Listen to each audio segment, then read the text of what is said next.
I'm going to talk about this G word. Okay, you guys ready? Gold digger. Okay. Now I have to tell people, um, in our religion, no such thing as a gold digger. It's dang near impossible for any woman to be a gold digger because in our holy book, the Quran, it says a man is supposed to be a provider and protector for a woman. Okay? That's what our holy book says. Now, not only does our holy book say it, guess what? Every holy book says it. It says it in the Bible too. That is a man's responsibility and duty as a man to be a provider and a protector of a woman and of his children.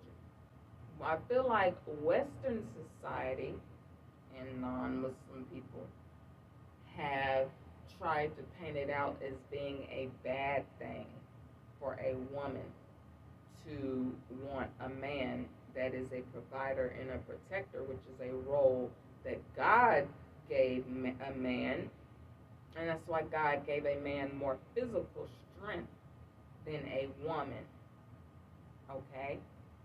But Western society in America will say a woman wanting a man that is a provider and a protector is a gold digger.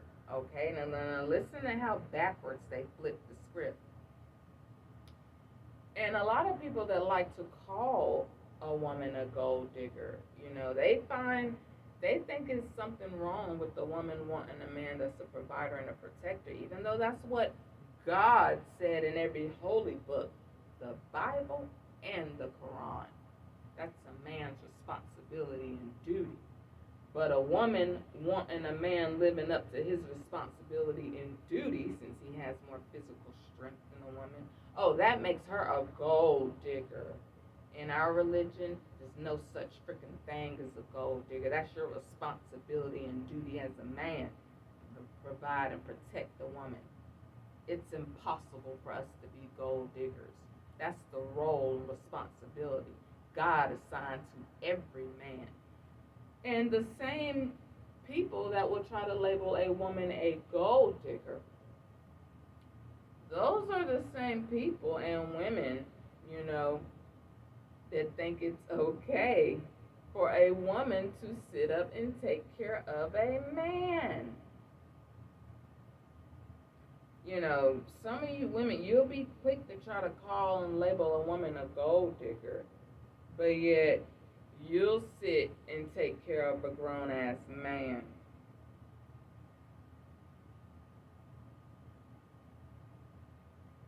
A woman wanting a man that's a provider, what God assigned and said is his duty and responsibility as a man to provide and protect a woman, she's a gold digger. But a woman willing to take care of and provide for a grown-ass, able-bodied, healthy man with more physical strength than her that can go out here and get a freaking job, that's okay. Nothing wrong with that. Please make that make sense, because it doesn't make any to me. Because guess what? Jehan ain't no sugar mama. And Jehan don't take care of no grown-ass behind man. I don't care how good your sex is. I don't care how handsome you are. I don't care if we've known each other since we were 8 years old. Your name is man.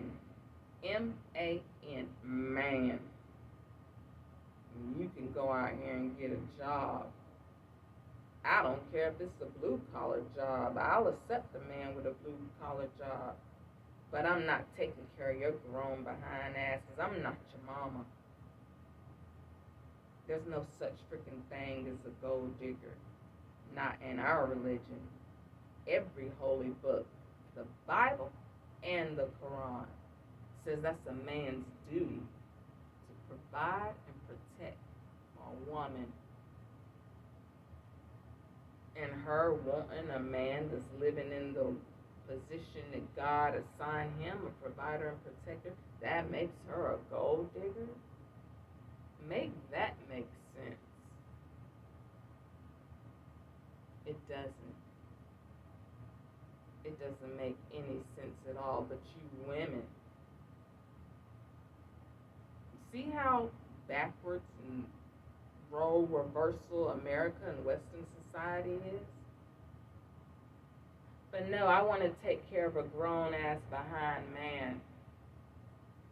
As a woman, you want to provide for and take care of a man like he's your freaking child? A grown behind able-bodied man that can go out here and get a damn job and do for himself? I don't care if you washing cars. I don't care if you stocking groceries. You're a man. That's how backwards America is in Western society. No such thing as a gold digger in our religion. That's the bullcrap Western society tried to feed into people's mind so men don't have to live up to their roles and responsibility in our society as men. Protect and provide. A lot of these men out here can't do it. They don't know how.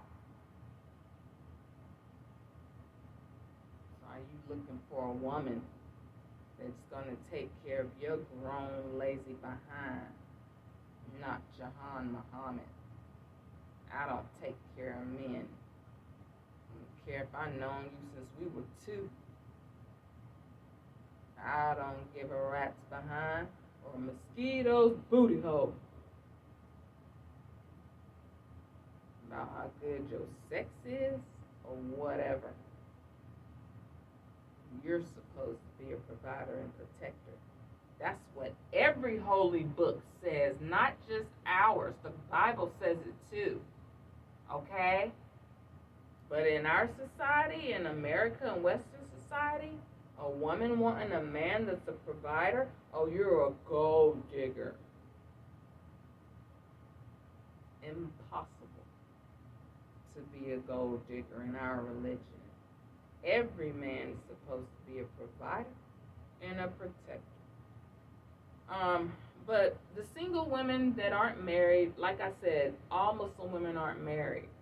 The single women that are not married, like myself, if you're on your own, of course you have to work a job because you have bills to pay and you have to provide for yourself. And, you know, I've been a working woman since I was 15 years old. Like I said, I've had several jobs. Acting is not my first job. I've had every job you can think of. Customer service, call center rep.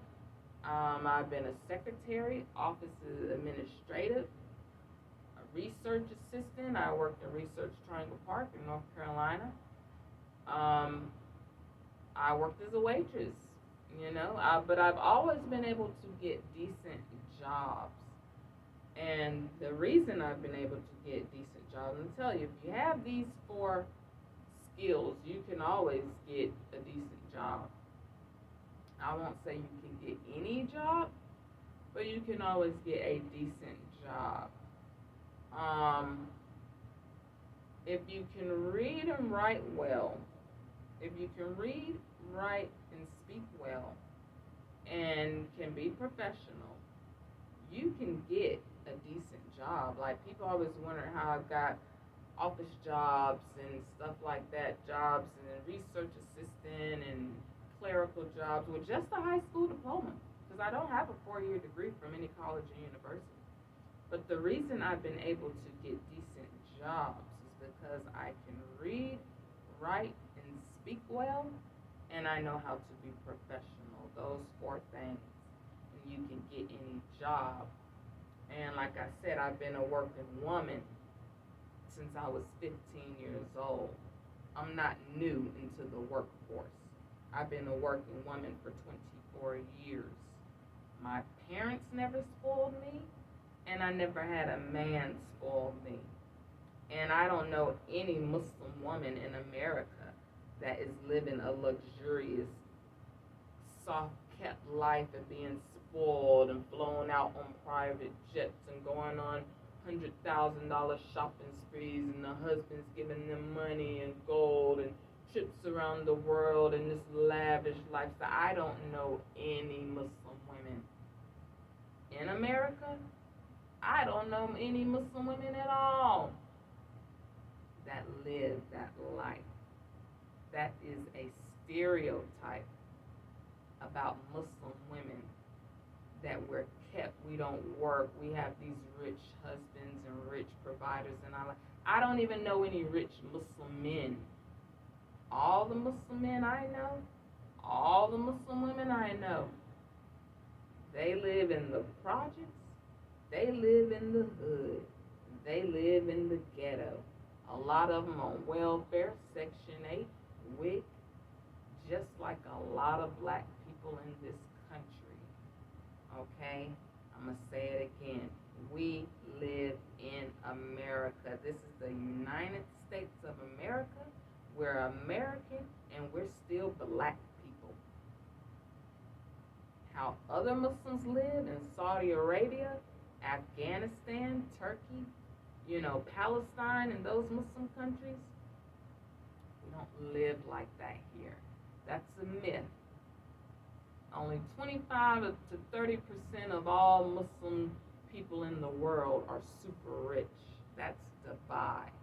Dubai is one, Saudi Arabia, United Arab Emirates, that's one country, that's one place in relation to the whole world. Most Muslims don't live like that.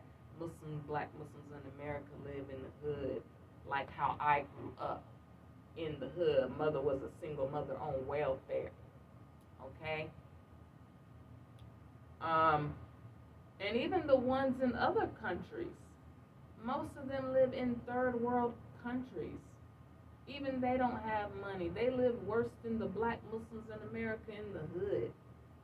No running water, no education, barely any shoes and clothes on their feet, and live in refugee camps. They live in shacks in other countries. Most Muslims do not have money. Most Muslims are poor, just like all other people in the world. There's only a small percentage of people, a certain percentage, I should say, a very small percentage of the world's population are billionaires. Only a certain percentage are millionaires. We're no different from Christians and non-Muslims. Do all Christians have money? Are all Christians rich? No. Some do, some don't. Some are rich, some are broke as hell. It's the same thing with Muslims. That's why I'm here to dispel all the stereotypes and myths about Muslims, okay? Because 90% of everything you believe, you think you know about Islam and about Muslims, completely false. Take a trip to any ghetto, any housing project in America of any state. Philadelphia is full of them. Philly, North Carolina, New York, California, Texas, Georgia, Wyoming, wherever. Ride through the projects, ride through the ghetto.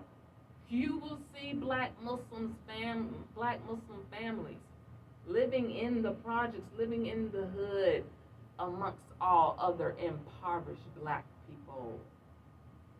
My family was one of those Muslim families, living in the ghetto, in the hood, amongst all other impoverished black people.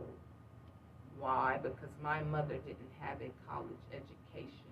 Therefore, she didn't have a good paying job. a single mother on welfare. She had a job, but it wasn't a good paying job. And that's why she got food stamps. She was a single mother of 5 children. So this stereotype that all of us come from wealth, that is a small, small percentage. Most black Muslims in America grow up in the hood just like a lot of all other black people. This isn't Saudi Arabia. This isn't Afghanistan. I have to constantly remind people this is America. And we black folks, Muslim or not, our skin's still black. We still black people. Okay? And we're no different than all other black people. That's what I try to tell people.